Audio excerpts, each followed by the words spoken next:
ሰላም ውድ የሳብ ኒውስ ተመልካቾች፣ የዓለም የኃይል ሚዛን ሙሉ በሙሉ ሊቀየር ነው። አውሮፓ ፊቷን ያዞረችባት ሩሲያ አሁን ደግሞ ከኃያሏ ቻይና ጋር በመሆን የዘመናችንን ግዙፍ የጋዝ ቧንቧ መስመር ለመዘርጋት የመጨረሻ ምዕራፍ ላይ ደርሷል። የሳይቤሪያ ኃይል ቁጥር 2 የተሰኘው 2600 ኪሎ ሜትር የሚረዝመው ይህ ፕሮጀክት ፑቲን ለአውሮፓ የሰጡት ከባድ ምላሽ ነው ወይስ ቻይና የሩሲያ መዳከም አይታ የተጫወተችው የብልጥ ቁማር? ሙሉ ዝርዝር ይዘንላችሁ ቀርበናል። እናም ውድ ተመልካቾቻችን በግንቦት ወር 1000 ሰብስክራይበር የመግባት እቅድን አቅደናል። እናም ያቅዳችን እንዲሳካ ሰብስክራይብ እንዲያደርጉን ጠየቅን።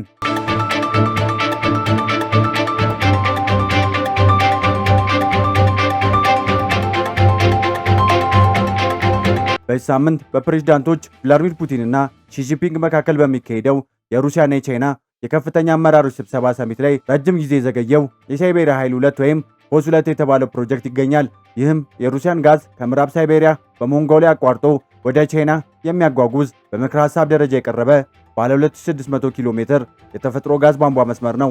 ሮብ ዕለት ሁለቱ ሀገራት በቧንቧ መስመር ላይ ግንባታ ላይ ስምምነት ላይ መድረሳቸው ተገልጿል። ነገር ግን ሌሎች ዝርዝር ጉዳዮች እስካሁን ይፋ አልተደረጉም። አንዴ ከተገነባ በኋላ የቧንቧ መስመሩ በዓመት 50 ቢሊዮን ኪዩቢክ ሜትር ወይም 1.7 ትሪሊዮን ኪዩቢክ ጫማ የመሸከም አቅም ይኖራል ተብሎ ይጠበቃል።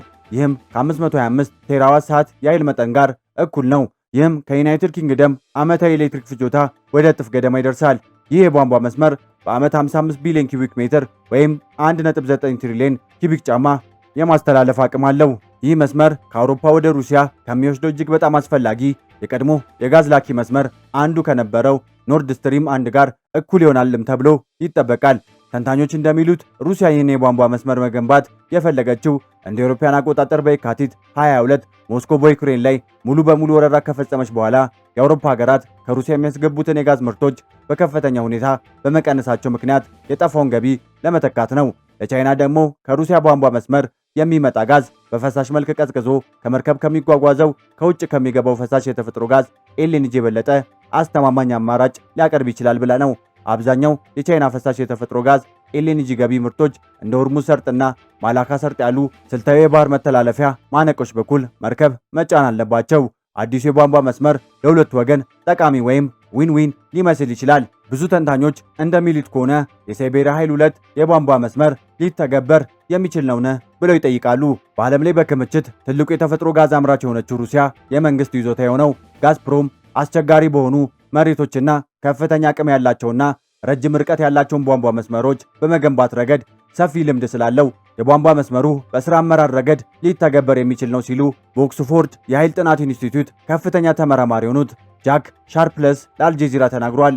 ሆኖም የቧንቧ መስመሩ ለመጠናቀቅ በርካታ ዓመታትን ሊፈጅ ይችላል። የመጀመሪያው የሳይቤሪያ ኃይል መስመር ጋዝን በሁለት የምስራቅ የሳይቤሪያ ክምችቶች ወደ ሩሲያ ቻይና ድንበር ያጓጉዛል። ሩሲያ የቧንቧ መስመሩን ግንባታ የጀመረችው እንደ አውሮፓውያን አቆጣጠር በ2014 ከተደረገው ስምምነት በኋላ ነው። የመጀመሪያ አቅርቦቶች የተጀመሩት በ2019 ሲሆኑ እንደ አውሮፓውያን አቆጣጠር 24 በሙሉ አቅሙ ደርሷል። ፖስ 1 ከፖስ 2 አንጻር በትንሹ አጭር ቢሆንምና አዲስ የጋዝ ምርት ልማትን የማይፈልግ ቢሆንም ፖስ 2 ግን ሶስተኛ ሀገርን ሞንጎሊያን ያቋርጣል ተብሎ የታቀደ ነው ተብሏል።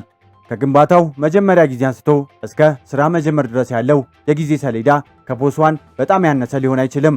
ነገር ግን ወደ ትልቅ አቅም ለመድረስ ከ5 ዓመታት የበለጠ ረዘም ያለ ጊዜ ሊያስፈልገው ይችላል ሲሉ ተናግሯል። ፕሮጀክቱ ከግንባታ መጀመሪያ አንስቶ ሙሉ አቅም ላይ ለመድረስ 10 ዓመታትን ሊወስድ ይችላል ተብሏል። ታዲያ ብዙ ሰዎች ይህን ለመገንባት የሚያስችለው ስምምነቱ ተጠናቋል ወይ ብለው ይጠይቃሉ።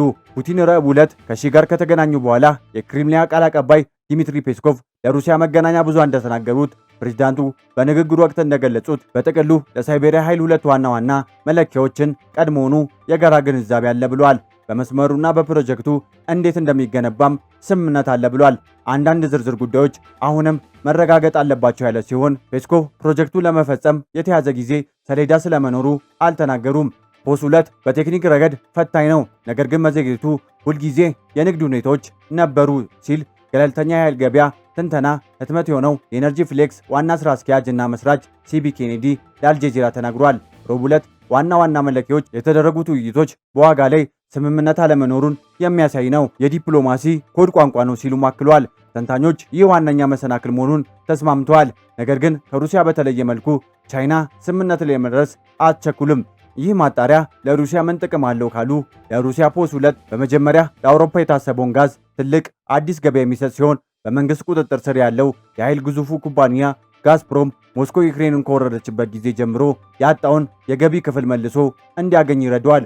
ከጦርነቱ በፊት ፑቲን በኢኮኖሚ ልማት አንጻር ወደ አውሮፓ በጣም ዞሮ ነበር ሲሉ በፓሪስ የሚገኝ የፈረንሳይ ዓለም አቀፍና ስልታዊ ጉዳዮች ኢንስቲትዩት ኢኮኖሚና የኢፕስቲሊም ኦርጋናይዜሽን የትንታኔ መድረክ ደራሲ ሮሚ ቱርጆ ተናግሯል። ለሩሲያ ጥቅሙ ለጋዝፕሮም ከጋዝ ሽያጭ ከሚያገኘው ገቢ ብቻ ሳይሆን ለሩሲያ የቧንቧ መስመር ግንባቶች ኩባንያዎችና ለሩሲያ የብረት ቧንቧ አምራቾች ጭምር ስለሆነ ለሩሲያ ብረት አምራቾች ጭምር የኢኮኖሚ ድርብ ተጽዕኖች ይኖሩታል ሲሉ ቫርፕለስ ተናግሯል። ሆኖም ሩሲያ አስቸኳይ ገቢ ፍላጎት በድርድሩ ላይ ለቻይና የበላይነቱን ሰጥቶታል ይላሉ። ጉዳዩ ዋጋው በቻይናውያን በኩል ከአውሮፓ ገበያ ከቀረበው በታች እንዲሆን በግልጽ መደራደራቸው ነው።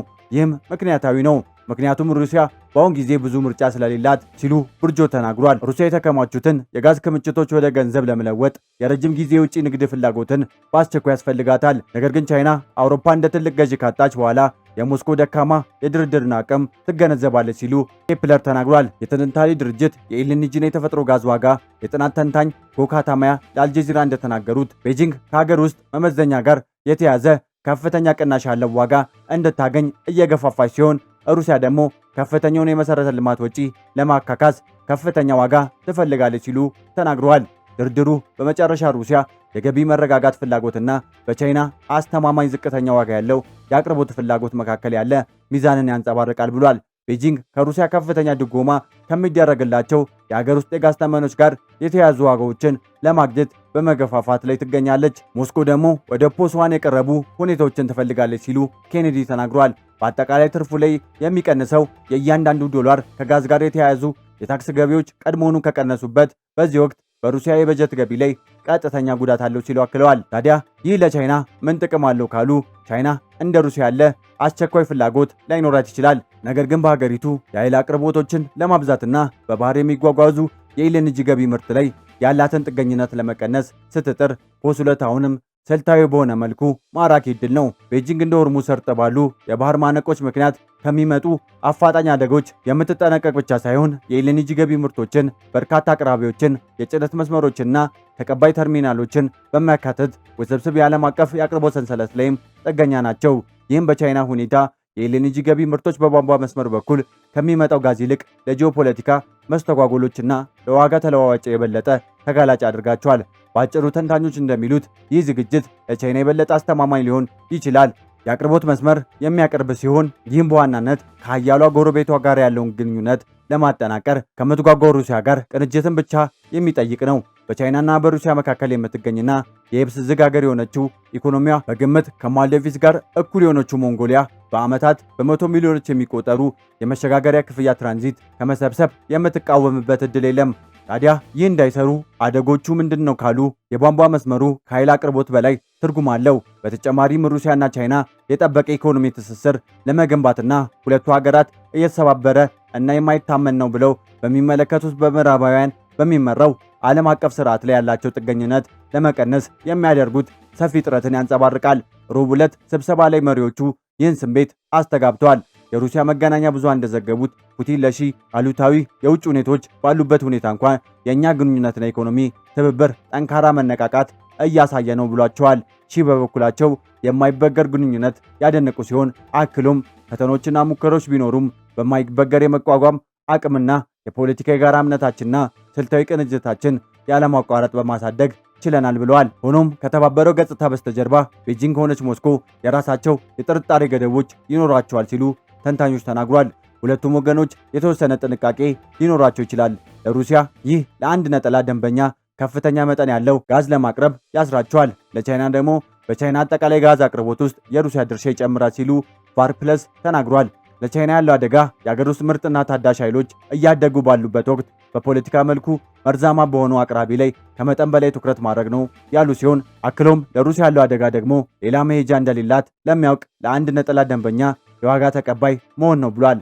ፖስ 2 ዓለም አቀፍ የኃይል ገቢዎችን እንዴት ይለውጣል ካሉ ፖስ 2 የቻይናን የወደፊት የኤልኤንጂ ገቢ ምርት ፍላጎትን በከፊል ከሩሲያ የሚመጣ የቧንቧ መስመር ጋዝ በመተካት በአወቃቀር ደረጃ ይቀንሳል ሲሉ ካታያማ ተናግሯል። ይህ በአትላንቲክ ቤሲን ጭነት ላይ ያለው ውድድርን ሊያቃልልና በጊዜ ሂደት ዓለም አቀፍ የኤልኤንጂ ዋጋዎችን ሊያለሰልስ ይችላል፣ በተለይ የእስያ ፍላጎት በሚቀንስባቸው ወቅት ብለዋል። ቻይና በቧንቧ መስመሩ በኩል ለመግዛት የምትስማማው በእያንዳንዱ ኩቢክ ሜትር ከአትላንቲክ ቤሲን ልትወስደው የምትችለውን አንድ ጭነት የሚቀንስ በመሆኑ በ2030 ውስጥ የኤልኤንጂ አቅርቦት ትርፍ ይኖራል ተብሎ በሚጠበቀው መሃል በአውሮፓ ዋና ምናባዊ የተፈጥሮ ጋዝ መገባበያ በሆነው ቲቲኤፍ ላይ መዋቅራዊ ጫና ይፈጥራል ሲሉ ኬኔዲ ተናግሯል። በሰፊው ሲታይ ፕሮጀክቱ ሙሉ በሙሉ ግሎባላይዝድ በሆነ የኤልኤንጂ ንግድ ላይ በመመካት ይልቅ በረጅም ጊዜ የጂኦፖለቲካ አቅርቦት ግንኙነት ላይ ወደ ተመሰረተ ይበልጥ ወደ ተከፋፈለና ክልላዊ ወደሆነ ዓለም አቀፍ የጋዝ ገበያ የሚደረገው ሽግግር ይፋጠናል ሲሉ ካታያማ ተናግሯል። በተጨማሪ የሩሲያ ወደ ምስራቅ የመዞር ሂደት በቋሚነት ያጸነዋል ሲሉ ኬኔዲ አብራርቷል። በሁለት ሞስኮ ወደ አውሮፓ የምታደርገውን የቧንቧ መስመር ፍሰት እንደገና ለመክፈት ያላትን አጣዳፊነት የሚቀንስ ቢሆንም የሩሲያ ከ2022 በፊት የነበረውን የውጭ ንግድ መጠን ወይም ገቢ ግን አይመልሰውም። ሁለት የመጽናኛ ሽልማት እንጂ ምትክ አይደለም ብለዋል።